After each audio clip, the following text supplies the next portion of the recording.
Can you guys hear and see me now? Just getting the cards ready. All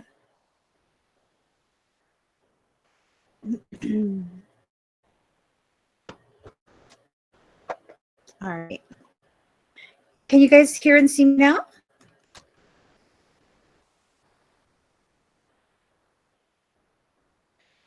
Da, da, da, da. Okay, so I'm just getting the cards ready.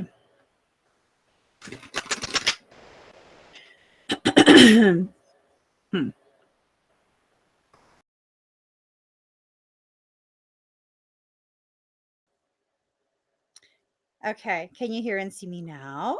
Okay, I'm back.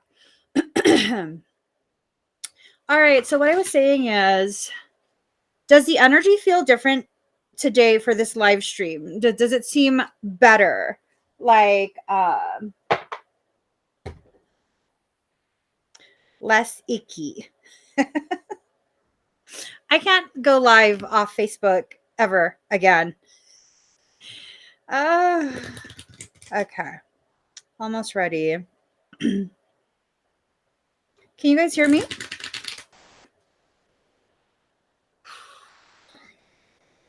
Give me 1 second. Can you guys hear and see me okay? If you can't hear or see me, please exit and come back in. So that way it will reset your connection. Okay? All right. All right. So you get to choose how this goes. Oh, these cards. Oh, Lord. Okay. Oh. Okay. We're almost ready. Okay. A few more. All the cards are just yikes. Okay. I should have just stopped. That's what it is. I should have just stopped. Okay. We're ready.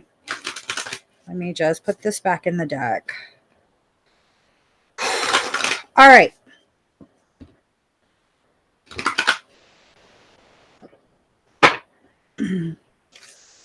So here goes. Masculine. Lord God, masculine. For this card, it's representing some sort of masculine figure in your life. This is either going to be you, or it's going to be someone who is like I don't know, maybe like a divine masculine for you. You know, that tells me a lot of things that are going to happen are very much sanctioned by your own soul. Oh, that can't be good. That in itself, that statement in itself has now got me feeling some kind of way. Your soul is about to sanction something, some sort of learning cycle. Whatever this learning cycle is, it's going to take you to such a high degree of knowing, understanding, not other people, but yourself. Okay.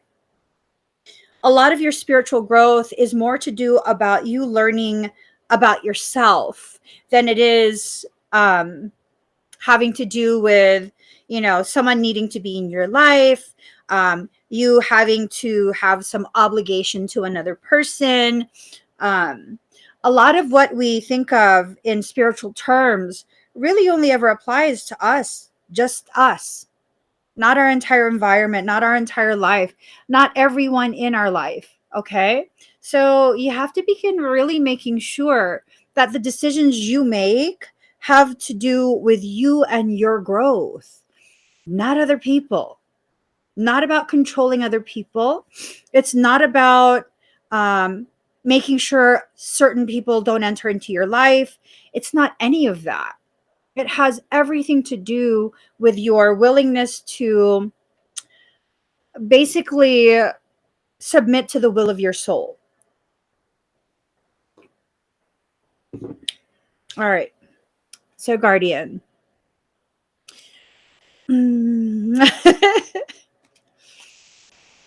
You're not unprotected in this, okay? The things that you need to go through are things that you just need to go through. Don't be so scared. You have built-in protection from your soul. You're not alone in this process that you're going through. Now, I wonder if this masculine is familiar with you, or if you're familiar with this person. Is this a brand new person in your life? Is this someone who, um, I'm literally biting my nails. Is this someone who you are already familiar with? Did you already have contact with this person once upon a time, long time ago? You know, is this, just a repeat of cycles? That cycle wasn't done. And so the person has to um, go away. I don't know. The person has to do something. I don't know. Rebirth. The next card is rebirth. Whatever this is, it's probably going to get messy because you need to be reborn from the shadows of your former life. This is about taking you to a whole new way of existing. And in order to do that, you have to be willing to let go of the life you currently live. You have to be willing to become a different person, not because the person you are right now isn't enough or is, somehow broken or flawed or whatever it is you want to try and think it is. No, it's because you have such potentiality that can't be reached remaining the person you are right now. The person that you are right now is a person that's most well suited for the life you're living right now. If you're going to reach higher levels of your own potentiality, you're going to need to allow higher levels of you to come out of its shell. You're going to have to. Now, is someone going to force you to do this? I don't know that you need to be forced. I think it's more of you need to come to terms with the knowing and, begin accepting that this is a natural part of your development. That's like you want to become a high school senior, but you don't want to leave kindergarten. You're going to have to leave kindergarten. In order to do that, you're going to have to leave kindergarten. And if you continue to resist and fight your own soul over this, um, it's going to be one hell of a process. It really, really is. I would hope that you have gone through enough with your own soul that you understand when you fight yourself, you'll always lose. It's not the same as fighting someone else. Left-handed Emmy is fighting right-handed Emmy. No matter what happens, Emmy is going to lose. Whether it's left-hand Emmy or right-hand Emmy, it's still an Emmy that's going to lose. Right? Oh, and why fight yourself? Why fight your higher self? It just wants what's best for you. I think maybe the thing you need to begin analyzing is this lack of desire to grow, this fear of what happens after you grow. Nothing happens. You're still you. You're literally still you. You don't suddenly and magically become someone completely different. You're literally still you. When you allow your life circumstance to upset you to the degree that you feel unsafe being who you are, that's how you become someone different. And oftentimes, the person you become when you change because of that type of pain, uh, I've seen this happen time and time and time again. Um, you don't necessarily become a better person or stronger. What I see very often is people become much more defensive, much more struggle in your life because now you think everyone and everything is out to get you. Is life out to get you? Or is life simply trying to encourage you to have the experiences that you need in order to grow in the way you need to grow? Our fear of who we are becoming is the very thing that's causing us to feel unnecessary struggle. Why are you afraid of who you're becoming? Do you know who you're becoming? No? Then why are you afraid? because you don't know. It's simply a fear of the unknown. It's not even necessarily a fear of who you are and potentiality and loss and any of that. It's you don't know if you're going to lose people. You don't know if you're going to suddenly be rejected by the people in your life. One of the greatest gifts that people have given me in this lifetime is rejecting me. Let that sink in. Every time I've been rejected or pushed away, those were times where I was trying so hard to hold on to the very thing that life was trying to take away. And why was life trying to take away this very thing that I wanted so badly? Because what I wanted was what would help me stay in these toxic cycles, these toxic holding patterns. I was afraid to grow. I was afraid to expand my awareness. And that fear is rooted in some level of knowing how profound my life would become if I simply allowed it. Have you bought into the lie of what you deserve? Because many of us have been lied to about what we deserve. Pisceans and empaths, how many of you have been told as a child that you talk too much? That you're being weird, that you're so difficult. Why do you always have to make things difficult? And, things like that. We've been told we deserve the bare minimum attention, bare minimum consideration, um, bare minimum of bare minimum. Why? Out of convenience. Even good parents, even the most loving, most amazing, good parents, um, unless they're on a whole nother level of parenting, they do what's convenient. I see so many good parents who need the convenience of having their child preoccupied because they need to finish work, they need to this, they need to that. And so they hand their child an electronic as a babysitter. I'm not saying you're a bad parent. I'm saying that's sending the child a very clear message of something. Have you assessed what that message is? Generation after generation, this is what parents do. They simply preoccupy their child instead of actively trying to bond with them. That doesn't mean you're a bad parent. That means you're doing what is most convenient for the limited resources that you have. We only have so many hours in the day. Many of those hours have to be spent earning a living wage so that our children can eat and have a place to stay. Now, have you carried that forward in your life? Have you allowed your adulthood to be a reflection of your childhood, where it's simply about convenience? We're going to do what's tried and tested because that's what we're going to do. That's all we know, so that's all we're going to do. All of the experiences in my life that have really shifted my perception about the world and my place in this world have been decisions that are based in the polar opposite of what is convenient. The polar opposite of what everyone in my environment says is acceptable, is normal, is, this and that. I love my life. I just love my life. Is it because I'm wealthy? I'm not wealthy. I tell you that. I have no hesitation in saying I am not wealthy. Why do I love my life then? Because it's taken me so far into myself and my growth, and my family has joined me there. How did that happen? Well, we exited all the norms.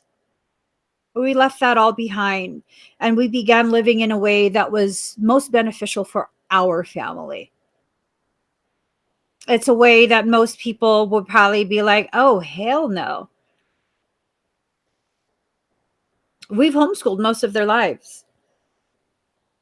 We've homeschooled them for pretty much their entire lives, even before we began living in an RV. We homeschooled them. And people tell us all these things about how, like, that's the wrong decision. That's the wrong decision. Why? My children don't learn like other children. They don't need the busy work. Why is that the wrong decision? Because it makes someone else feel uncomfortable that I'm exiting the box. Why would it make them feel uncomfortable? It's no threat to them. It doesn't affect their life.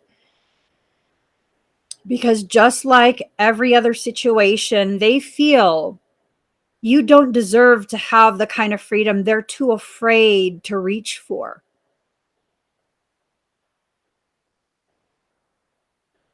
They're too afraid. And if they're afraid, I mean, heaven forbid you have the courage to live your life. You're going to be choosing how this period happens. And unless you begin choosing things that really are in alignment with what you need, with who you are and what you need, you're going to be living a life based on other people's demands. Really, though, when was the last time you decided something just for you? Like, even what you buy, do you buy things because everyone else has this and you don't want to be the only one who doesn't have it? Or if you buy this, then other people will be impressed. There was this man, we went to go grocery shopping, right? This was before Christmas. We had to go to the grocery store. It was like a day or so before Christmas Eve. And and my husband and I parked. And the car that he parked beside happened to be, the people were getting out of the car, and it was a Tesla. And this man, who was the driver and I assume owner of the Tesla, was just like, I don't know. He clearly was stressed out. Why? He was worried what someone was going to do to his car. Why? I'm not impressed with your Tesla, sir. I'm really not. I'm not impressed at all. Yeah. To the point where he went into the grocery store, and it took my husband and I a couple of minutes because I need to figure out what we needed to get. I need to find my mask and all this other stuff. So it took us a few minutes. He actually came back out to make sure his car was okay. That's just insane. That's insane. If that car is now ruling your entire life, how are you enjoying it? Why are you enjoying it? In what way? Because you think other people covet it? I really don't give a single caca about Tesla. I really, yeah, no, I don't think they're amazing cars. I don't think they're gorgeous and they're a sign of some sort of status. Hello, hello. So many people own a Tesla, especially in California. It's like that's really no biggie. That's really no biggie. It's a very common sight. It's a very common sight. I'm really not tripping off your Tesla. How many of us live in such a way where, we buy things, we suffer in order to be able to afford this thing that really only carries meaning because other people value it? Because other people value it.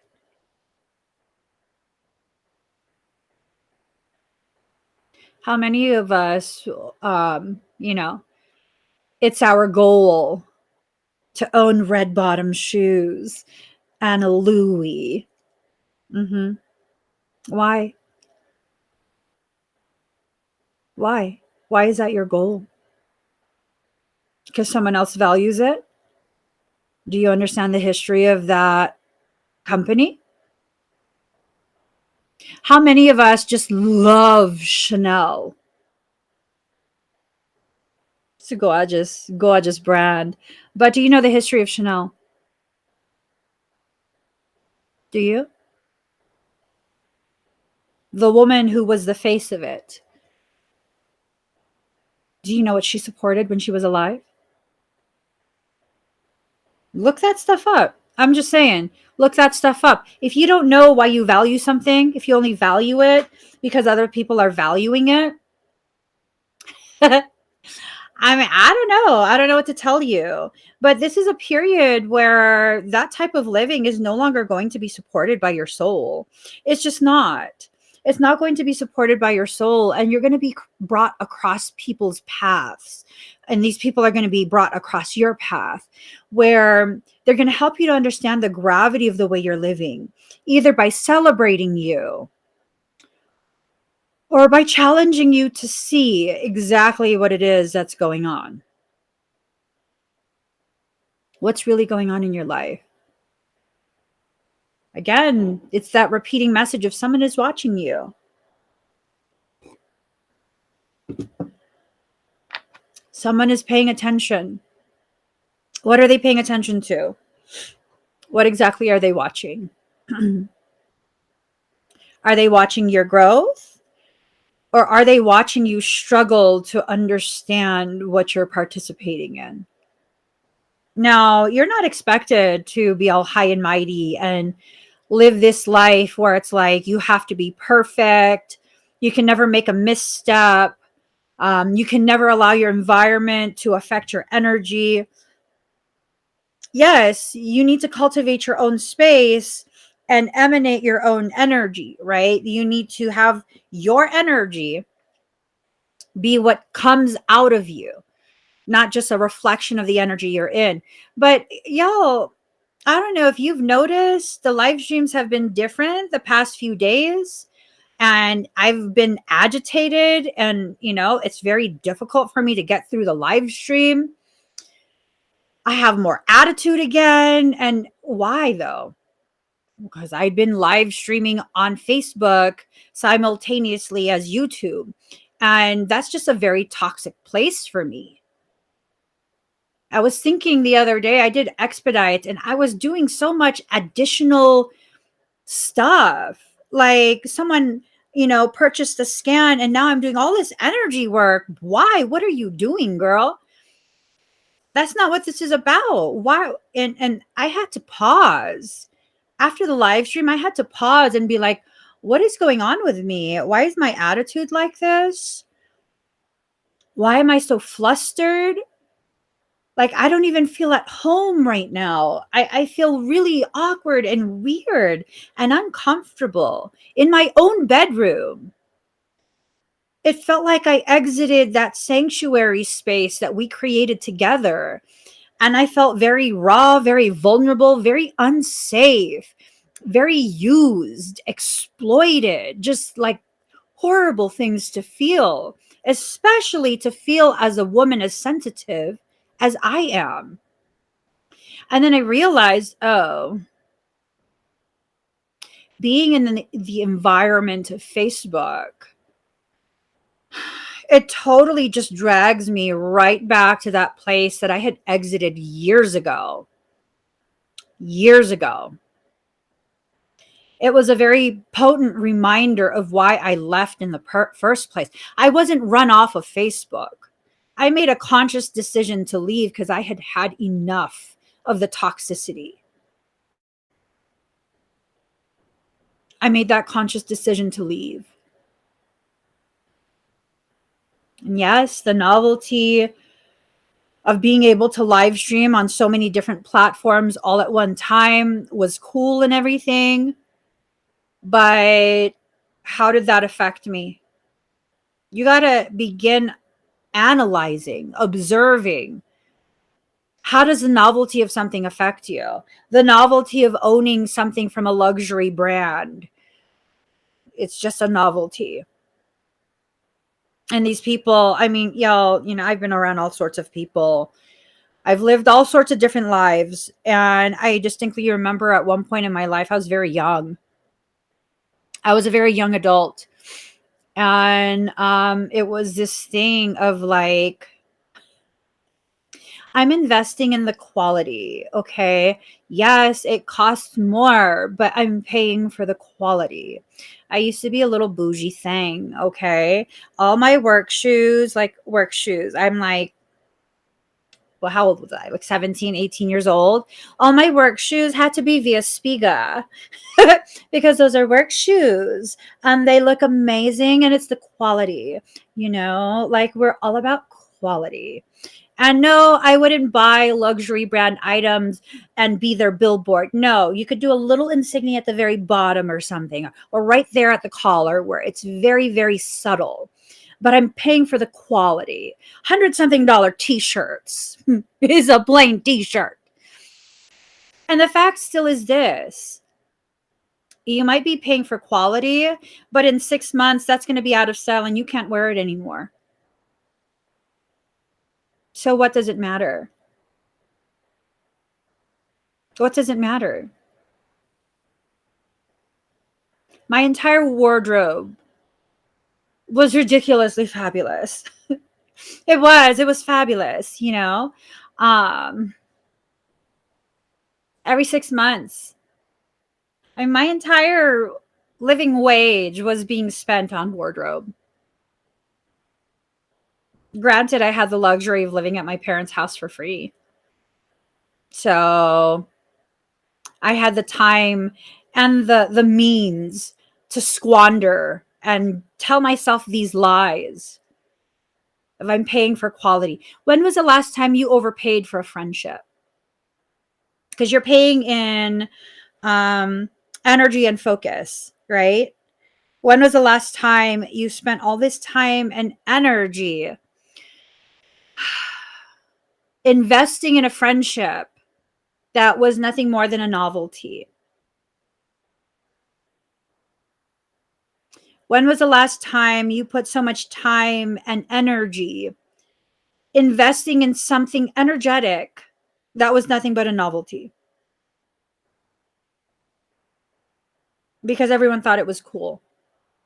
I've had so many people upset once they realize the truth of Reiki.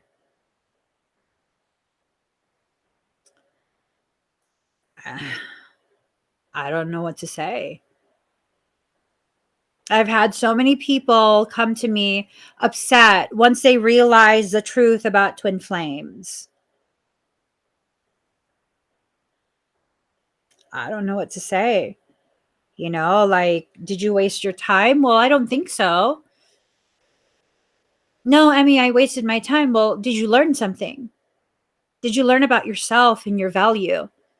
Because if you learn about yourself and your value, I don't think that was a waste of time.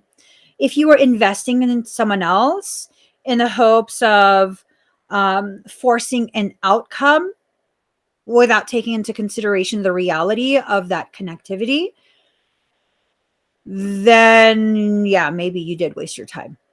But if you learn from it, if you began to understand what you need and how you weren't taking into consideration your needs, then I mean, I don't know.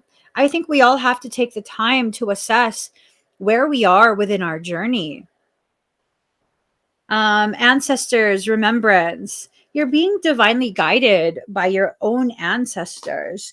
You're being asked to pay attention to the road that you're on, the path that you're walking.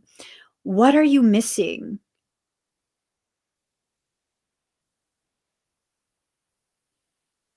It's almost like you're missing a component, a detail that's an important one. Are you doing something within your journey just to like simply be able to get what you want? Because I don't know that that's the goal, to get what you want. What you want changes every couple years. When I was a kid, I hated pickles with a passion. Just I hate pickles. They're nasty. And then when I became a young adult, oh my God, I love pickles. They're amazing. Now I'm just kind of like, sure, I'll have some if it's already in there. We'll just leave it in there. And no, I don't need extra, extra, extra. No, you don't need to take it out. It's fine. I'm good. I'm not going to go out of my way and make it my only snack. But if it's in a burger or something, that's fine with me. Whatever. going from one extreme to the other extreme only to get an idea of where the center point is. Whatever you've been through, whatever you're going through right now, it's helping you to learn the center point of your energy. Ooh, respect in reverse. Okay.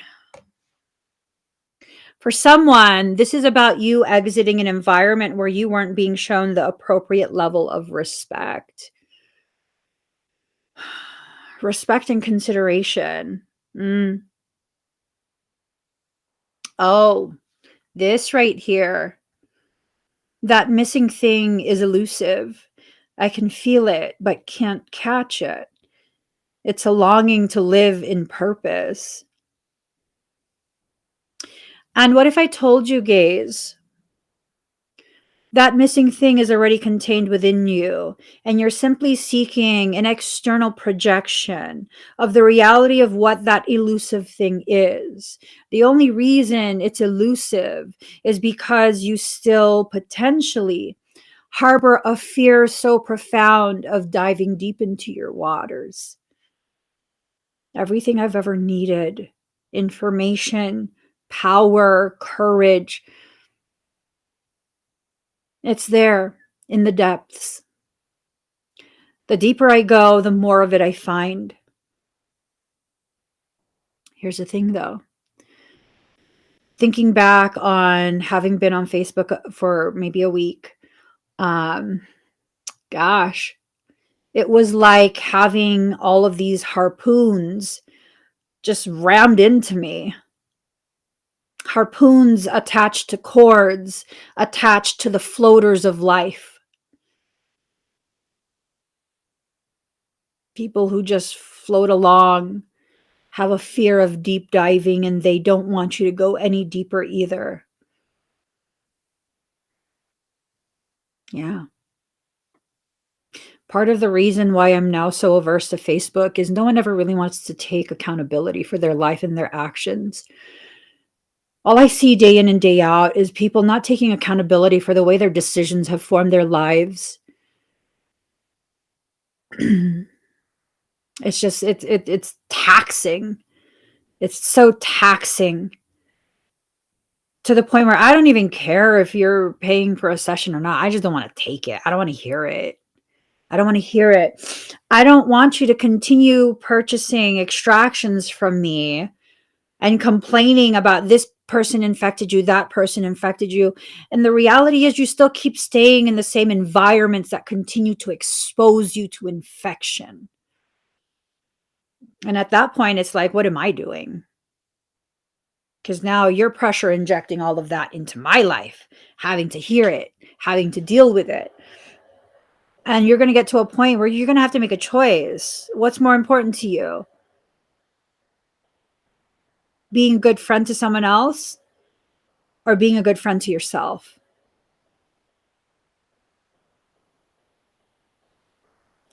If you continue to exist in environments that allow people to feel entitled to you and your energy, you and your gifts, I mean, I can't blame you for feeling very defensive, for feeling, acting, and living like all people do is use you.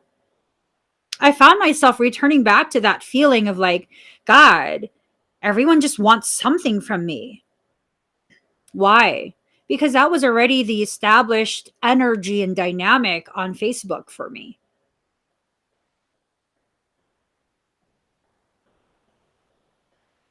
I did expedites the other day.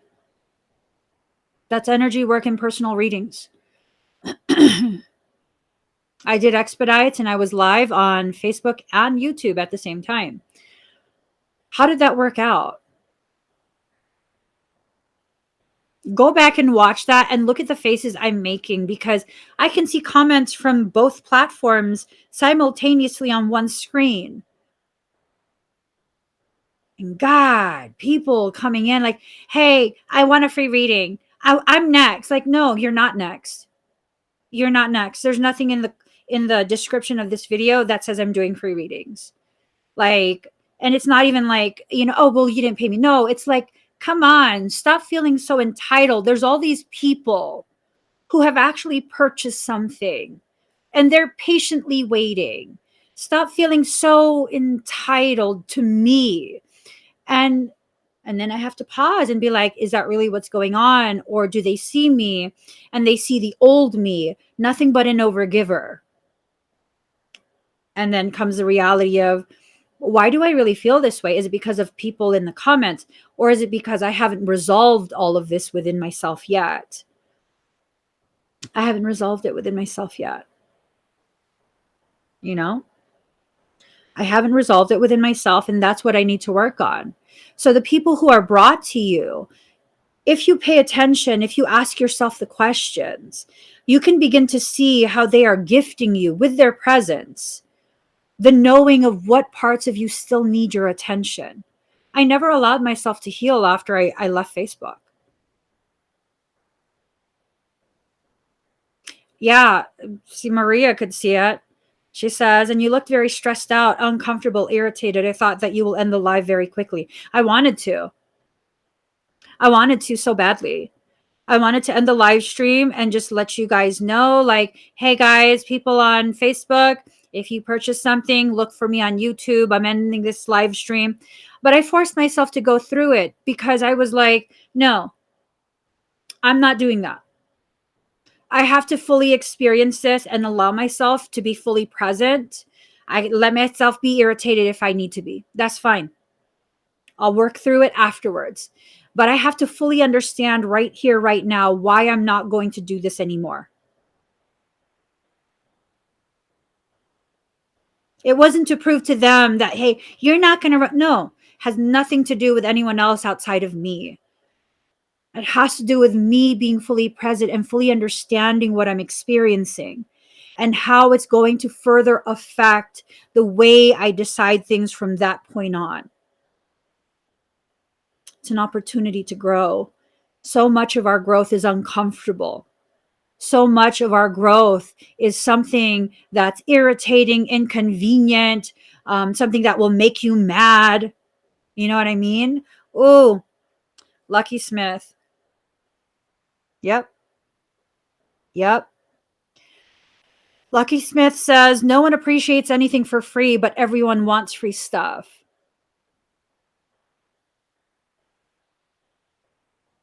Boy, oh boy, have I learned that. Boy, oh boy, have I learned that through and through. And I need to apply into my day-to-day life the things that I have learned. It's not enough for you to go through these things and learn something.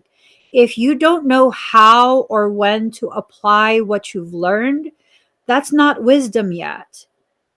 Wisdom is knowledge in action, applied knowledge, where you can apply what you have learned. If you're living life by simply memorizing things, that's not enough. That's not enough. It's just not. And it's not that it's not enough based on my standards. It's not enough based on what your soul is trying to get you to live through and learn through. So, hex and banishment, there's no need for that type of behavior where you have to hex and banish something or someone. What you really need is to learn how to cultivate your space and consciously decide who should have access and who should not.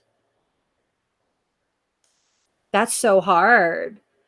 You know, how many times have we found ourselves like, well, I hope they just leave early. Not me no more. Mm-mm. I'm at a place where it's like, if you agitate me enough, I'm not going to hope you leave early. I'm going to be like, hey, you're not welcome here anymore. You're not welcome here anymore. If you could please leave, I would really appreciate that. Thank you. Fertility. You're being encouraged to enter into a period of building, growth, creation. Allow yourself to. Card number 18, spirals of manifestation. Those spirals first come from you and your core. You are the one deciding what you will create, either through your avoidance or through your conscious presence. No matter what, you decide. Card number 7, legacy of light. You come from a legacy of light. You do. You come from a legacy of light, and it needs to be something you're consciously aware of, like just cognitive of. Why? Because then you begin to understand whether or not you're still in the childhood of your soul or if you're entering into the young adulthood.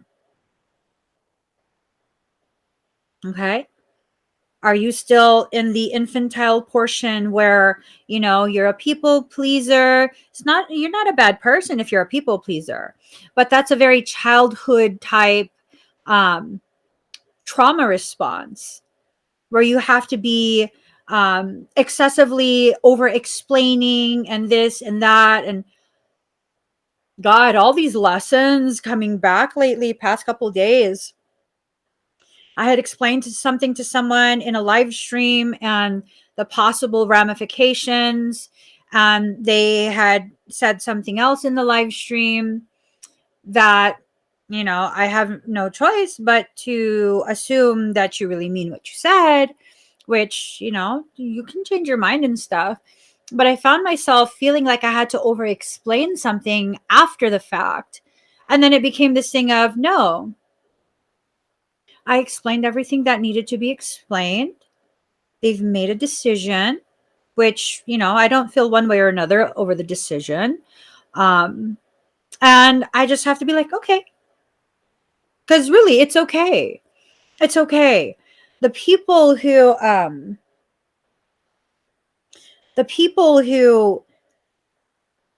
choose growth, choose healing, they're going to choose that whether you explain things or not. The people who choose not to, for one reason or another, it's a fear, lacking mindset, all sorts of different things that really cripple them, which you don't have to take that personally. You really, really don't. No matter how much you explain, you're not going to change their mind. They've already made a decision. The most important thing that I want you to take away from talking with me today is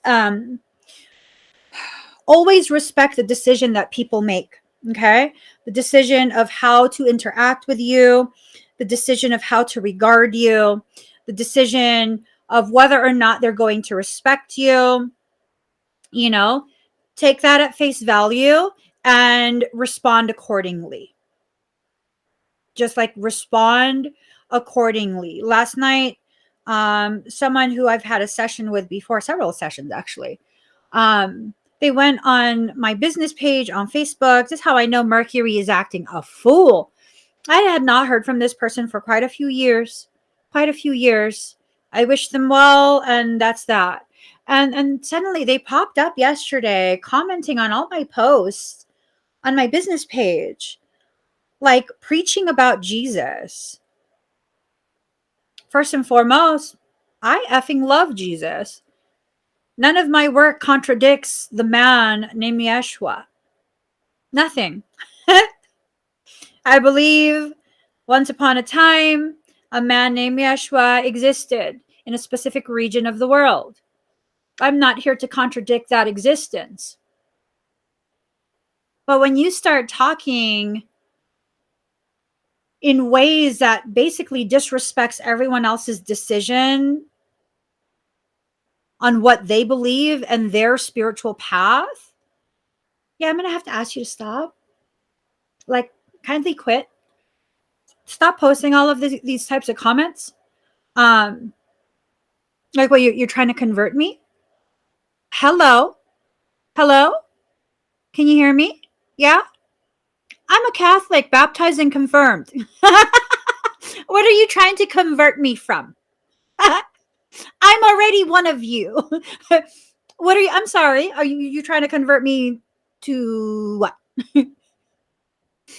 I've taken theology classes from kindergarten all the way through till the day I graduated from high school.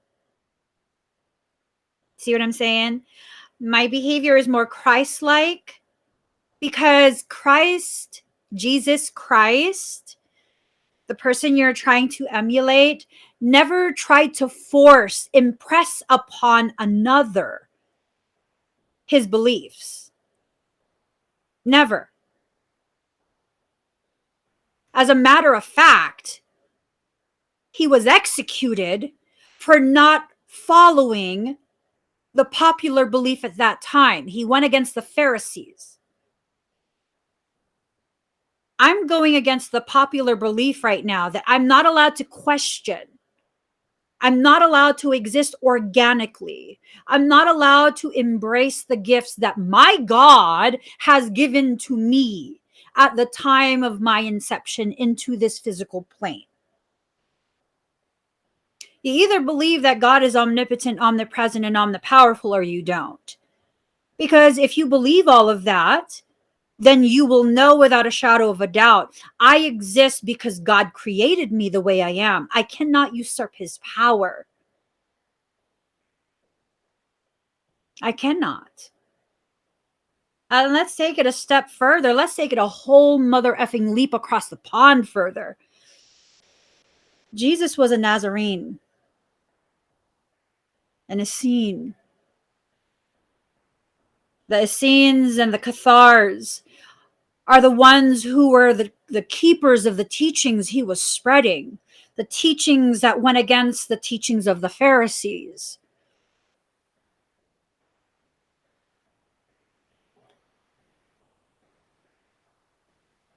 Holy Crusades, all of these different crusades and all of these events, all done in the name of Jesus the Christ, right?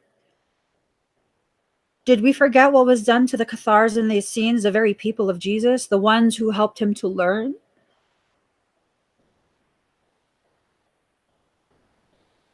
Do you know what the church did to those people?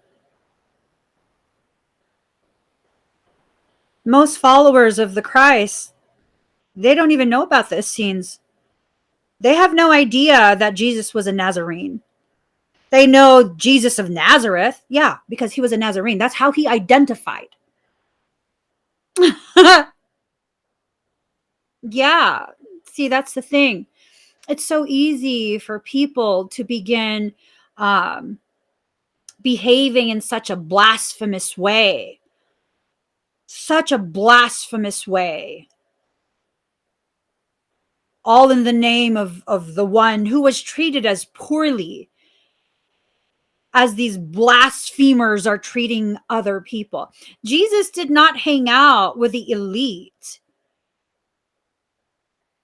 He was known for having compassion and grace and sharing space with the dregs of society.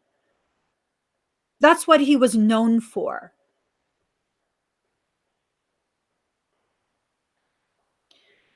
Does it even matter what other people say about you, how they identify you, what they call you, the labels, their condemnations?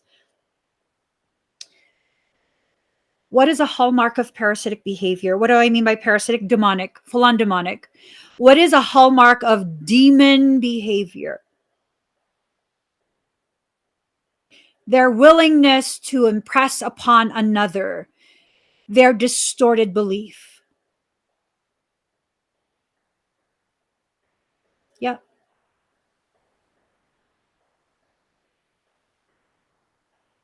That's what demons do. That's how I know it's demonic. It's not by the way they look. It's not by the symbols. It's not by the horns. You know those demonic horns. That's a broken halo. They don't have the full arc. That's what it was. They separated from creation. The ark does not know, it no longer touches. So they don't receive the full cycle of energy from creation. The cycle, the circuit, it was broken. That's why it looks like horns. It's not horns. It's part of their arc.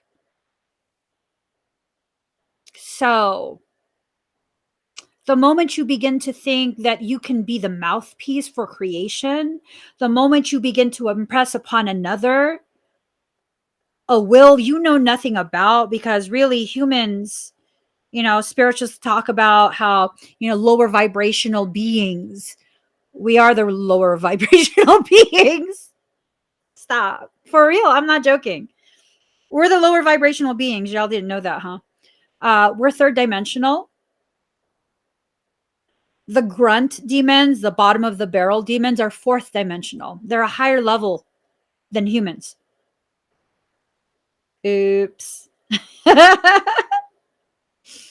Oops. And that's the thing. Like, many of us don't understand what it is we're,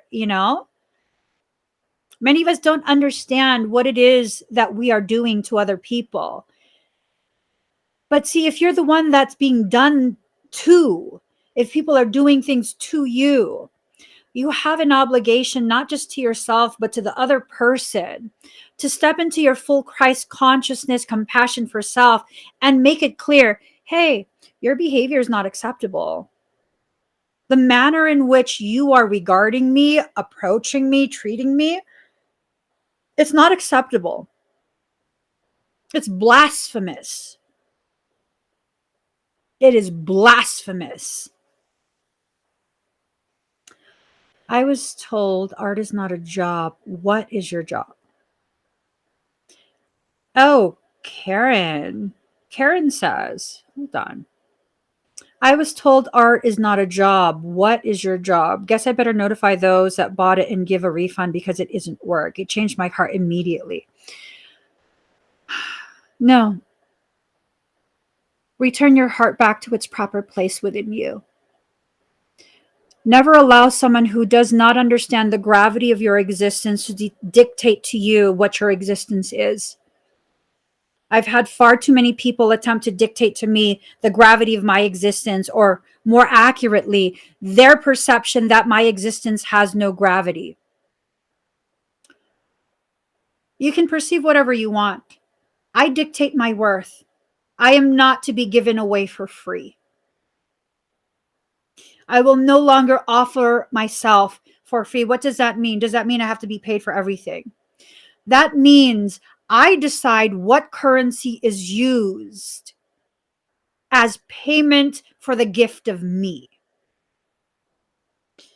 If it's your friendship, your attention, I get to choose that. If it's a monetary payment, I get to choose that. And then you get to choose whether you agree or not. And if you don't agree, just keep moving. Just keep moving. It's no loss to me. Karen, that is no loss to you. Take your heart, pick it up, dust it off, and put it right back in your chest. Your art is amazing. Amazing. And now I'm reminded by Michael, this very real thing that we experience where you could have 100 people oohing and awing and just absolutely celebrating your work and ridiculously impressed. But the one person who doesn't get it, the one obtuse mofo who does not understand, that's the one person we listen to.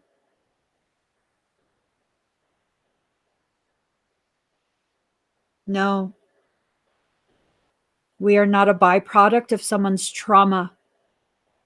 We will not live as a byproduct of someone else's trauma. You know what I tell myself? When someone doesn't appreciate who I am and what I am, and they're vocal about it, I tell myself, hon, give them a couple years. I promise you they'll come back and they'll kiss your ass. When their entire environment is talking about you, raving about you, they're going to try and establish, oh yeah, no, I knew them. No, they're like, yeah, that's my old friend. Oh my God, you know them? Oh yeah, I know them. And then they're going to try and reestablish that contact with you. At which point, if you want to be petty Pisces, that's okay with me too. You could throw it back in their face. Or if you want to be a profound Piscean, you can just ignore. You don't have time for that. You're busy rising. You're busy rising. Let yourself keep rising. Okay? It's more about who said it and the influence behind it, crushing, but fug them. Yeah. Oftentimes it's the ones who mean the most to us that provide us with the opportunity for the deconstruction of the person we thought we were. It's always the people closest to us. It is.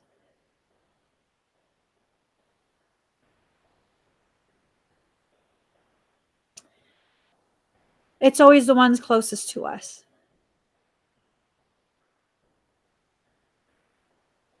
At least I know, for me, I know that for a fact. It's always been the ones that I've loved the most and have supported the most, who have had the opportunity and took it to try and crush me. That's okay. It's part of the deconstruction. They were never an adversary. They were a member of the demolition crew that my life brought into my life to facilitate the rebuilding, the reconstruction. Let's take this one. Kavi says, Emmy, if you hold space for someone and they tell you what gives them hope and it's not you, you're just there. They say everyone but you, right? So are you there for recognition? Are you doing what you're doing as a prepayment to be found worthy of them? Are you purchasing their love with your attention? If I personally hold space for someone and they tell me that, all the things that are important to them, all the things that are important to them is everything but me, that's okay, because that's not why I'm there. But I'm going to need to learn. I'm going to need to remind myself, okay, girl, remember, you see them as a friend. They don't see you as a friend. They don't have to reciprocate. They don't have to love and feel obligated to defend you and choose you the way you do them. And that's one of the hardest things to learn. That stems from, in my opinion, that stems from this fear that I used to have, and you might resonate with this, that unless I overgive, then they don't need me and they'll choose to not have me around. So I have to overgive so that way they need me. And I wasn't conscious of the fact that I was doing this, but it would hurt so much. Like, oh my God, why don't people love me? Why? Like, what did I do? Why don't people love me and have that kind of loyalty for me the way I do for them, like I'm a good person? And here's the thing, they were never your people. They were never your people. Yeah, I had a huge reach on Facebook once upon a time. Huge reach. Organic reach. I wasn't even doing any ads. I wasn't doing any ads. I had a huge effing reach. But how much was I giving of myself? How much was I overly depleting myself day in and day out to be worthy, to be in the presence of people who are users? And here's the thing, I want to clarify. When you go onto Facebook, something about Facebook turns you, the giver, into someone who feels entitled. There's just something about Facebook. I don't know what it is. You leave that platform and you go somewhere else. You then have the opportunity to rebalance yourself and be the good person that you already are. It's crazy to me. I don't know what happens on Facebook, but there's just something that happens on Facebook. Because I tell you, suddenly people feel like they're entitled to things. Am I looking for something on Facebook that does not exist there?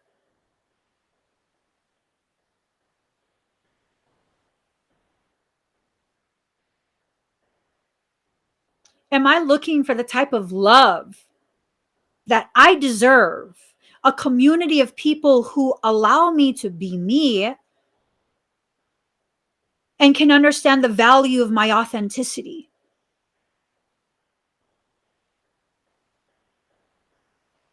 I know I'm not going to find that on Facebook. I know that for a fact. I'm not going to find that on Facebook.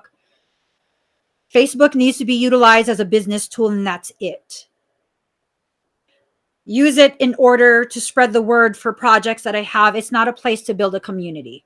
Well, the Soul Sanctuary, that's a place to build it, but that's a private group. See, there's a difference. That's a private group. We're consciously choosing. The mods and I are consciously choosing what should be allowed to be shared and what shouldn't. Things that feel nasty, people who are an embodiment of that sense of entitlement. No, you don't get to be in the sanctuary. If you make me feel unsafe, you're going to probably make everyone else feel unsafe. You don't get to be there. Oh, but why not? It's a sanctuary for all. Yeah. No. Start your own group. That's that. But here on Facebook, on YouTube, it's this thing of like, I can be here fully present. There's no one that's, feeling entitled, and you guys are just as protective of me as I am of you. It's a mutually respectful, mutually beneficial, very healing, very empowering, very stabilizing environment. YouTube of all places. Why? Because that is what I established at the foundation of this channel. That is what I chose. Now, I already established a different type of dynamic on Facebook. That was what I chose then. I'm probably not going to change that. I'm probably not capable of changing that. That's fine. So what am I trying to say? Every new environment you enter, you have the power to consciously create the type of environment that will be for you. I came on Facebook with no more apologies like, listen, mofos, I don't give a damn. Okay? I don't care. I'm going to be who I am. You don't like it. That's okay. There's plenty of other channels. You do like it. Hey. You like it. I like it. I like you.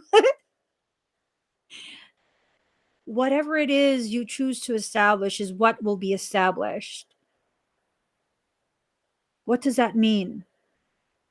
If you choose, this is an analogy, okay? If you choose to create a living being with a pelvis of a quadruped, something that walks on all four, you cannot then suddenly decide in the middle of its adolescence or adulthood, you know what? No, I think I want a bipedal creature. Yeah, no, you're going to have to walk on 2 legs instead of 4. No. The pelvis of a creature that walks on 4 legs is not designed or functions the same as a creature who walks on 2 legs. Be very mindful of the type of foundation you are establishing for the environment you are entering into. Be very mindful. Okay? Be very mindful. Bring it into form. Bring into form this beautiful space that you know you deserve to exist within. Bring your dreams into form. Don't wait for someone else to create this opportunity for you. Don't wait for someone to invite you into the greatness you already are. Know that what you're going through, you're in the process of learning about yourself, about what's already within you. Okay? Sacred Fool. You're not playing a fool for someone. Stop being worried about being made a fool of. The only one who can make a fool of you is yourself. What does that mean? So, say I fall in love with a guy, right? And people are like, oh, girl, he's a player, he's a player, he's a player. But I'm really in love. And it's really this like different dynamic between us, not publicly seen. It's this different dynamic. And there's this soul exchange that occurs. There's a depth to it. You know, he has the reputation of being a player, but he's not like that with me. And, you know, we continue our relationship.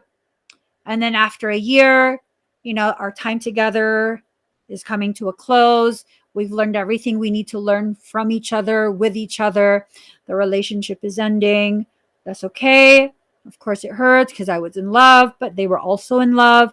And now the relationship says it's done. And so all the people that want to talk, oh, see, girl, I told you he was a player. You totally played yourself. But did I? Did I? Well, how can you make um, that type of judgment call because you weren't aware of how that relationship would. Perfect example: Jason Momoa and Lisa Bonet. Bonet. I don't know what her name is. Lisa. Jason Momoa's wife, right?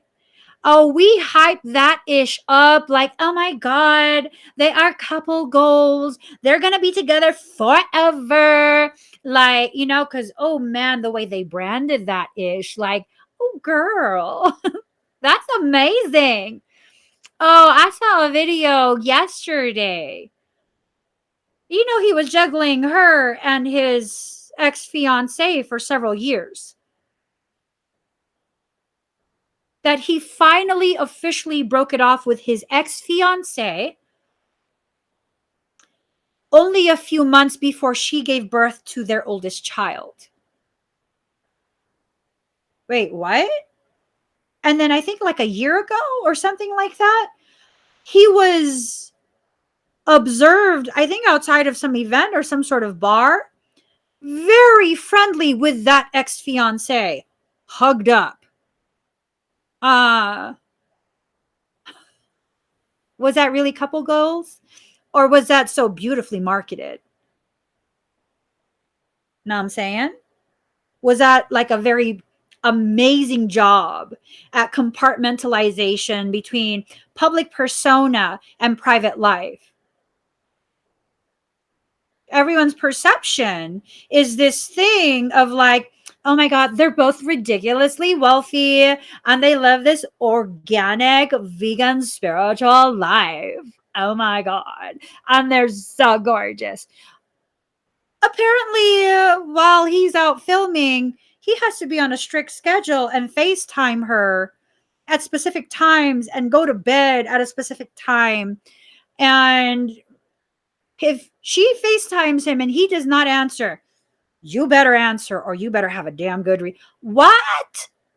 That's couple goals? Oh, hell no.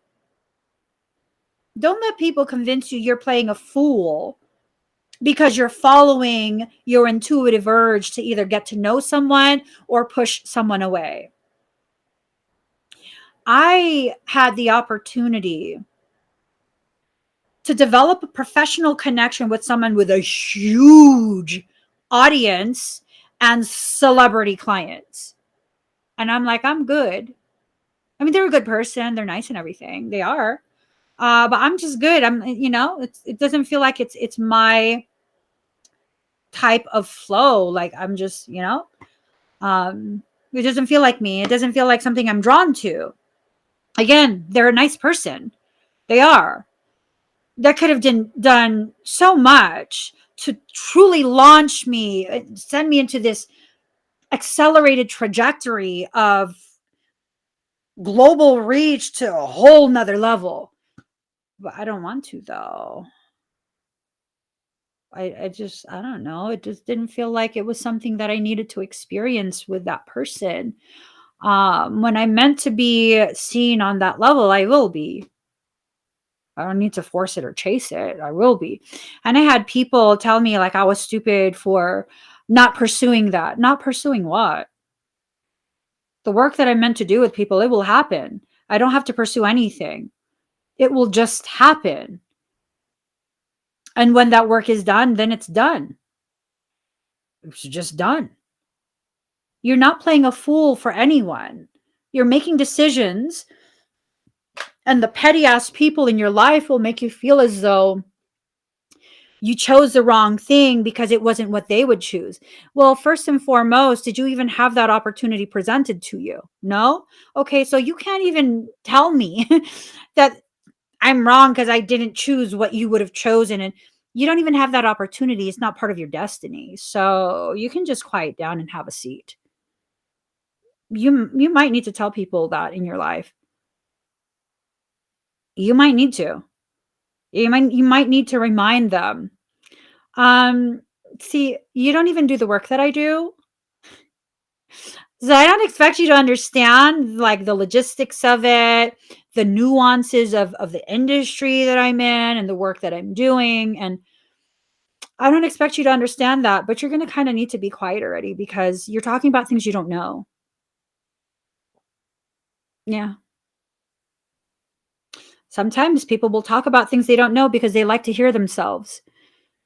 If you're done listening to them, either quietly excuse yourself or remove them from your space.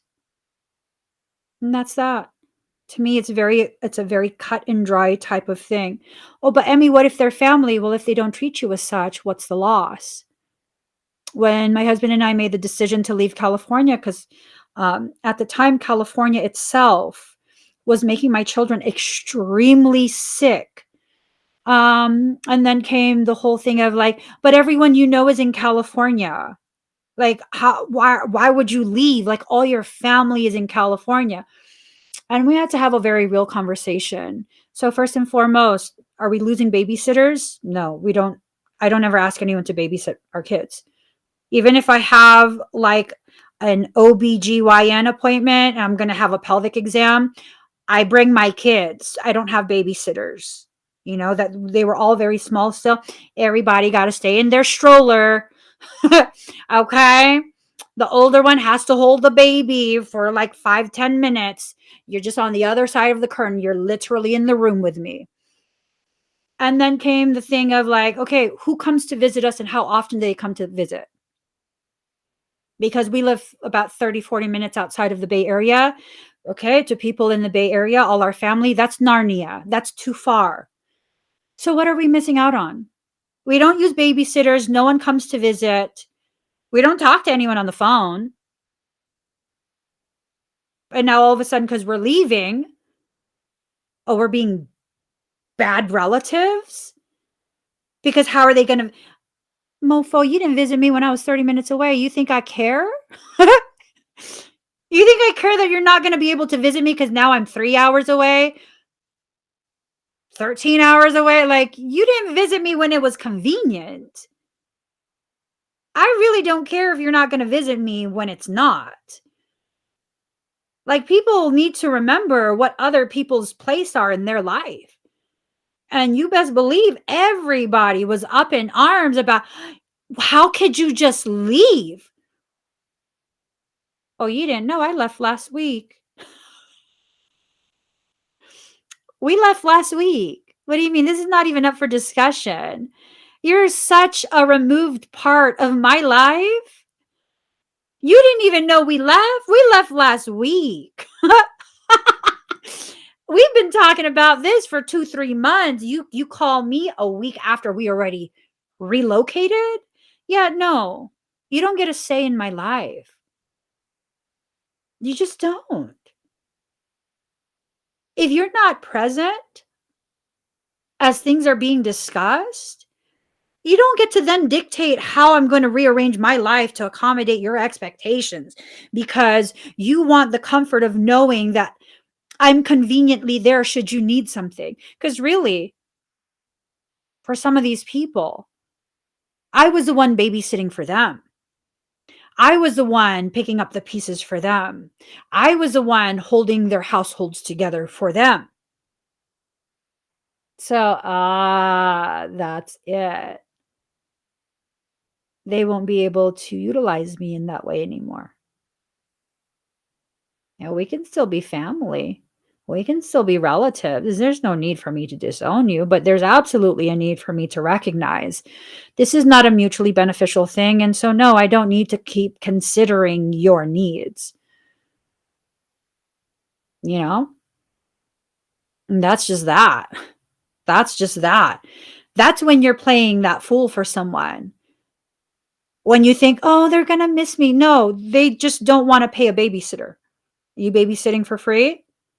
That's why. They're not going to miss you. You're making their life inconvenient. Yeah. Oh, but Emmy, no, they don't need to pay for family. Okay, but are they going to bars? Are they getting fancy clothes? Yeah. Okay, so they need to make a budget for you to be paid too. And these are things I didn't learn until way later in life. Until way, way, way, way, way later in life. Now, I'm not going to sit here and be like, my family all just used me. No, I volunteered for a lot of things because I'm a lover, I'm a giver. But at what point do I need to reach before I understand? In order for me to give in that way, I'm depleting myself. In order for me to babysit everyone else's children, I'm needing to take the time and the energy away from my own. Have you considered that in your life? That as you give to other people who really don't care if you give or not, it's just all about convenience for them. You're actually taking away from the people who depend on you. When it came to energy work, I was giving it away for free, left and right, all day, every day. I've always been a workaholic. I always work 7 days a week. That's been my life. I don't take days off. I don't sleep in. That's my life. And I had a distinct moment where someone who I had overgiven to so many times before, they got infested by something truly demonic. And they said something that made it clear, like, this thing is trying to sample my energy. I can't do this work for free. They need to purchase a session because no, I'm not leaving a void in my space in order for your demon to jump into me. I didn't say it like that. I was just like, oh, you have an issue right now. It's a very strong demonic presence in your field. If you want me to help, you can get this session on my website. I think it's going to just get worse. And then they launched a full-on public campaign to tear me down and call me greedy and selfish. And I'm a money-hungry, Harita. Okay. Thank you. Because that was the defining moment. After that happened, I was so pissed off. Michael had a conversation with me because we were still living in the RV and we were stuck in a parking lot. It'd been a couple months already. And that whole time, my husband was going to a 9-to-5 job. Okay. That's why I can't really fully identify as homeless because my husband was working. He was working. We weren't on any type of state aid or anything like that. Like we were actually fine. It's just we were stuck. And Michael was like, every day your children, they go without that time they could spend with their father and bond with him. At the very least, that's 9 hours. You factor in the time of the drive, that's about 10 hours. Day in and day out, 10 hours. 10 hours he works to provide for us while I give everything away. And that'd been the thing. He's been the breadwinner for so long. He works, I take care of the kids. I take care of everything else. He works, I take care of everything else. I stay with the kids all day. That's okay. I love it. I love it. But here was the thing. Don't my children deserve to bond with their father? Doesn't he deserve to be just as big a presence in their life as I am? Because all the way up to that point, literally, it was like everything is mommy. Mommy is life because she does everything for us. Because daddy's at work. And that was the defining moment. That was the moment where I was like, you know what? No, no more. I'm not giving away no more. You want something? Go book a session. My husband needs help providing for our children. So he doesn't have to work all these hours so our children can bond with their father. And their father can bond with them and get to know them and know what their favorite thing is. And,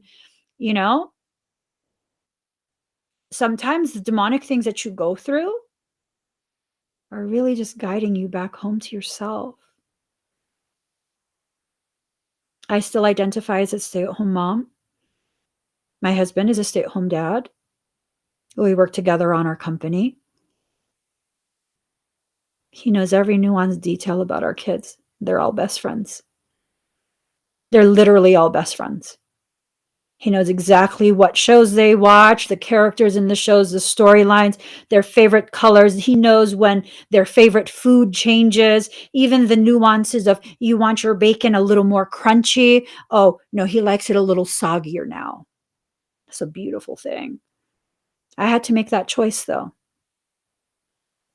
I had to make that choice because my husband loves me in a way where he has never told me to get a job. Never. Not a single time.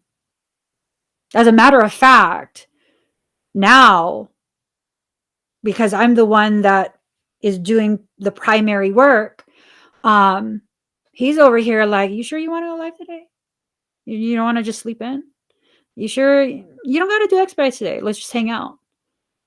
And I'm over here like, I have to, because I haven't done it in a while. And he's like, no, who cares? Just hang out. Create that for yourself. That's something we chose to create for ourselves. That wasn't just given to us. It wasn't one of us just dictating. No, we grow and shift apart and together as individuals and as a couple. These are choices that are being made. Like yesterday, I had to teach class. I have to teach class again today in a few minutes. Yesterday, I had to teach class, and right before class started, he was like, I have to go to the grocery store. And I jokingly was like, without me?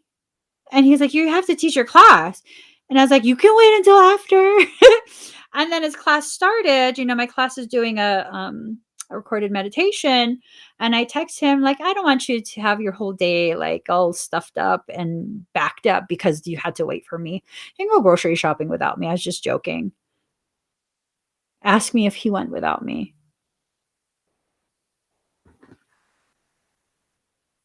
No, he did not.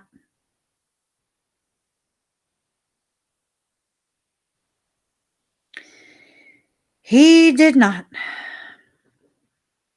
He waited for me.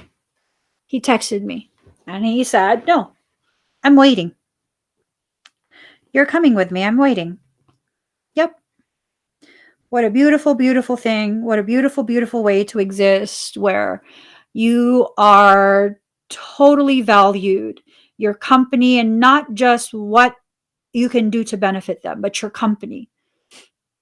Your company is valued. Your presence is what I mean. Not company like business, but your presence carries such a value to someone else. The perfection of your life. Perfection of your life. Your life is perfect in all its nuanced glory. You just need to learn how to understand it, how to read it. Karen says, I'm told get a job. No problem. It has to fit me. They suggested Starbucks or Jimmy John's. I think, Karen, and this is just my opinion, and I'm sorry if it offends you. I think part of what blocks you from receiving the type of attention you deserve because of the gravity of your art is that you have people in your environment that continue to convince you to feed your internal demons. I don't think you have a parasitic issue. I think you have people in your environment who have a parasitic issue. These are the very people who continue to trigger insecurities you might have.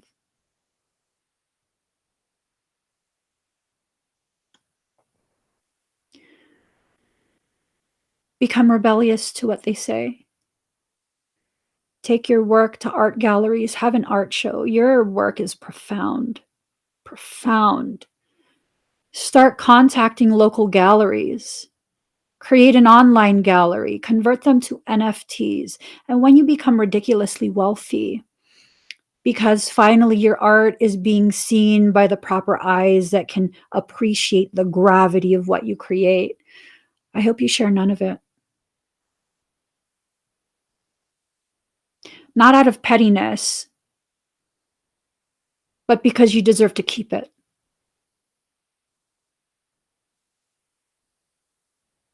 You deserve to keep it.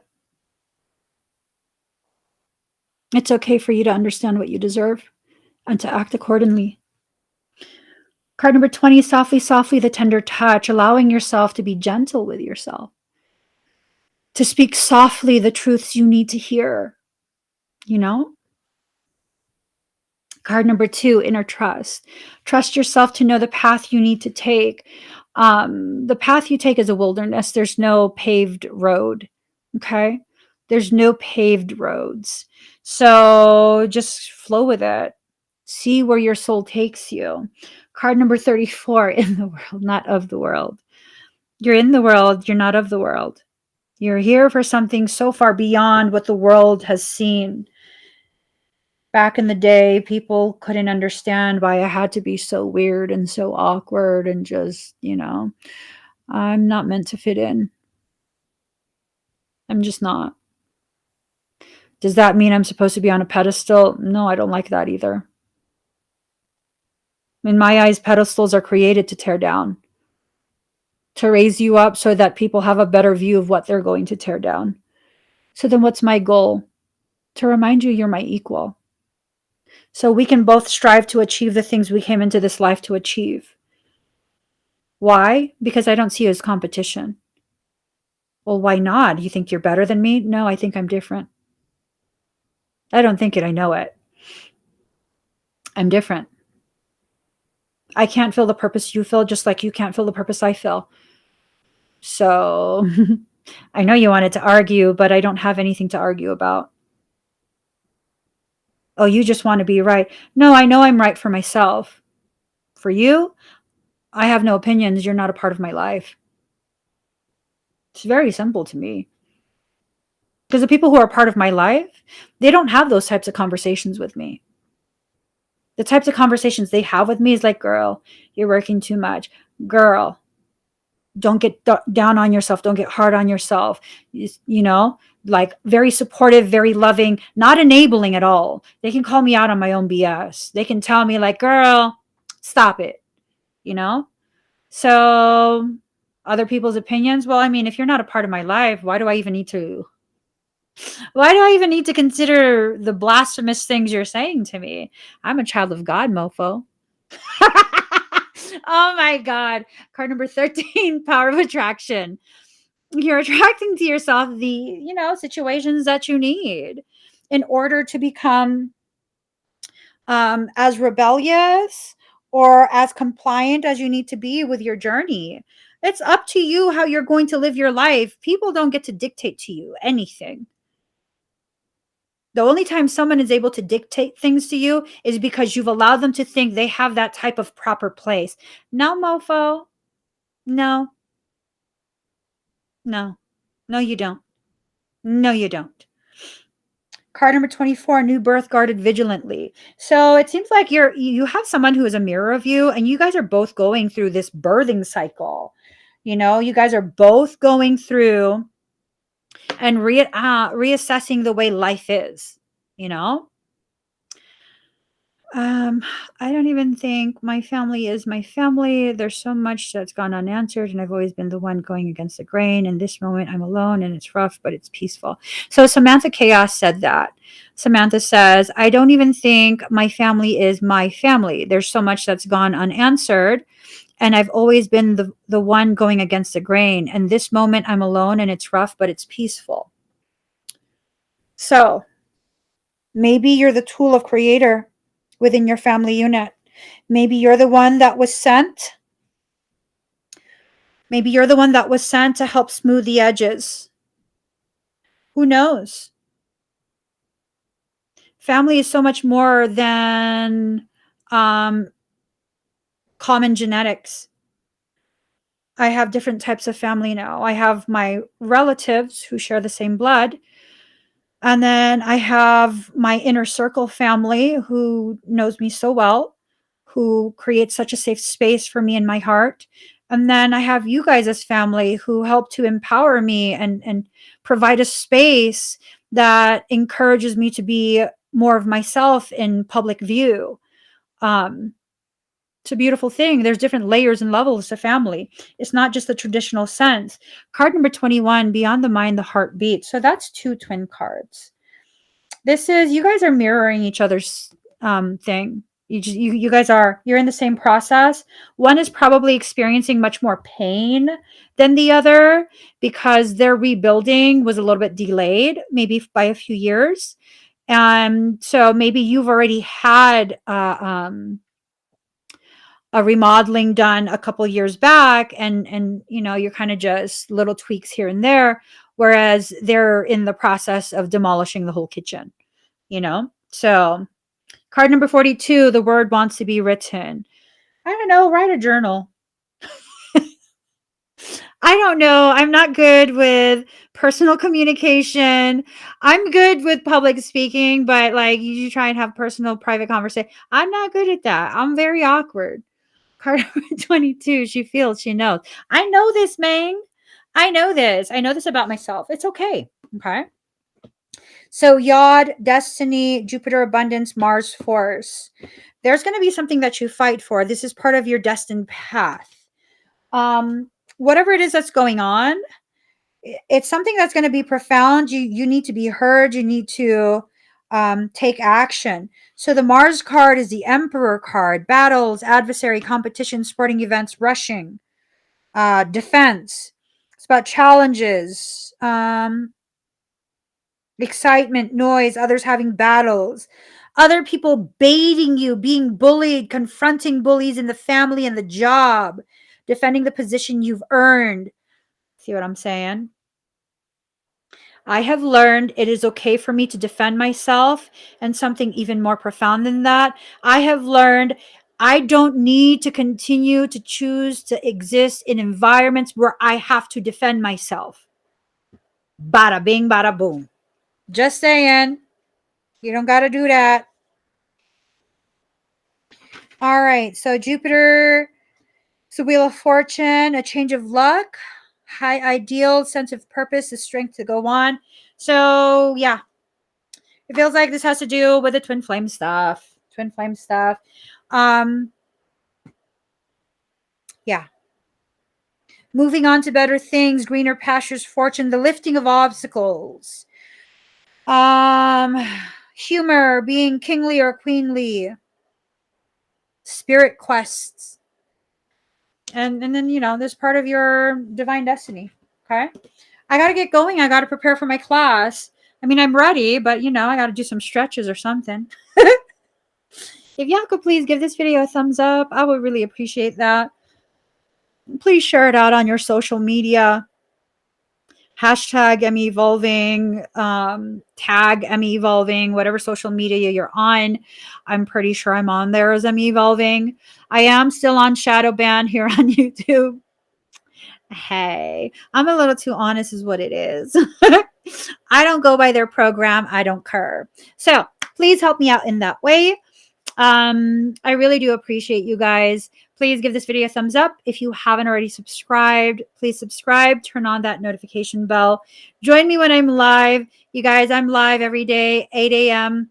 No, 7 a.m. Pacific Standard Time for the M Evolving content, and 8 a.m. on Tuesdays, Pacific Standard Time, 8 a.m. Pacific Standard Time for Soul Sanctuary podcast.